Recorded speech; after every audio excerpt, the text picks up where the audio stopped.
Having a little snack right before bed can be super tempting, but lots of people say it's bad for you. Well, the way you said it sounded okay. Having a little snack. Just a little one. A new study backs it up, by the way, that it's not good, saying that stress and late night snacks can increase the risk of gut health problems. Medical expert Dr. Kohli joining us now to talk more about this. So besides I'm hungry, is there a reason why people tend to snack late at night, and is it really that bad for you?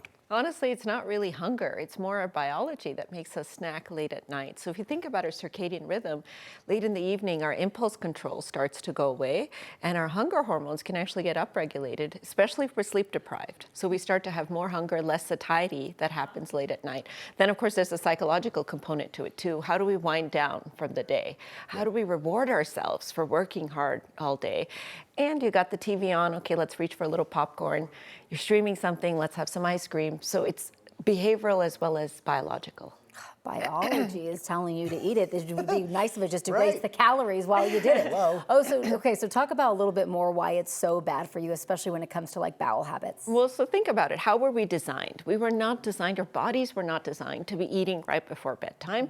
It was the rest and relaxation kind of wind down. So all of our bodily functions really start to sort of decrease at night. So when you're having a snack late at night, you're really disrupting the circadian rhythm, what the body expects to do. Now, they looked at people who have chronic stress and their chance of having dysfunctional bowel movements, either diarrhea or constipation, 32% higher. If you have chronic stress and you're a late night snacker, your chance of having dysfunctional bowel movements 1.7 to 2.5 fold higher. Oh. So you're really setting yourself up 250% higher risk of having chronic constipation, diarrhea, or some kind of alternating back and forth if you combine the two. So it raises the question of it's not just what you eat, it's when you eat. That's really important to sort of how your body responds to it. Can I ask you along those lines? This is kind of off topic a little bit, but I've always heard that eating breakfast is the most important meal of the day. Is that an old wives' tale? Does that still hold true? Is breakfast the most important meal of the day, or not necessarily? Not only is it most important true, you actually have to make your breakfast the largest meal of the day, which none of us do.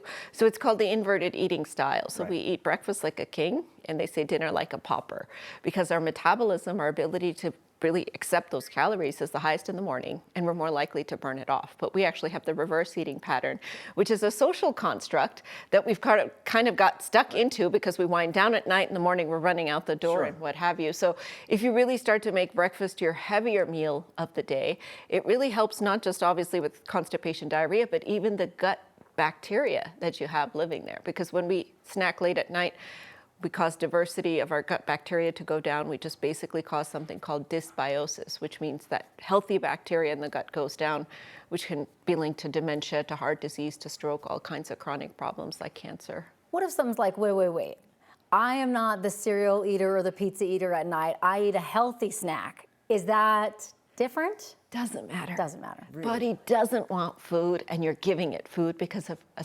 psychological, social construct, and a little bit biology.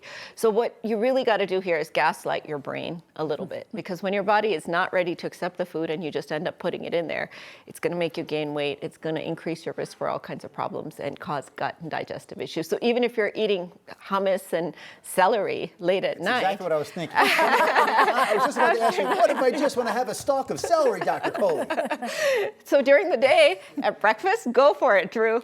But after 9 p.m., well, for you guys, it might be a little different, though, because your clock's a little shifted. Yeah, after we 4 can talk p.m., about basically. That.